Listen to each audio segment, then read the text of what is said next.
Twisted and charred battle vehicles laden with armor are a close reminder of a massive Eastern Bloc military occupation that attempted to overtake Afghanistan in the 1970s and 1980s.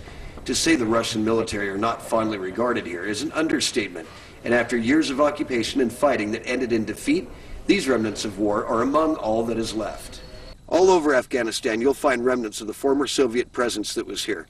But even more recently, the buildings here that are now ruins and the tanks were being used by the Taliban.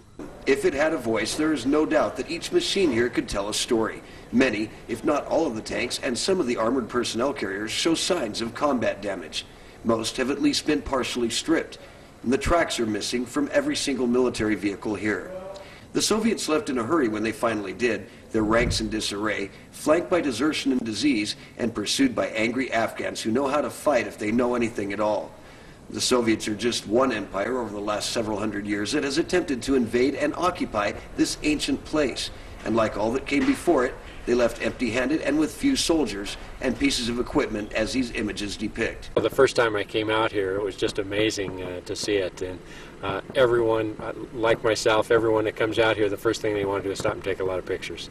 As the weapons of the Soviet military machine now rot in the Afghanistan desert, I've discovered that these complex metals are not easy to recycle, and Afghanistan has few facilities that could accomplish that if undertaken. Now these armored weapons of war have become monuments. What they represent is up to interpretation. When the Russians finally left, many of these machines were made ready for combat again by an even more unpopular regime in recent history, one that has dealt the strongest blow to Americans on their own soil. Well, I know this has always been a military training center for the Afghan armies under the different control, even prior to the time of the Russian invasion. But after the Russians invaded, they used it, and they built some buildings here, and then the Taliban used it when they were here. And so some of the destroyed buildings to our left were all part of the buildings that the Taliban was using to do maintenance on the tanks that they had.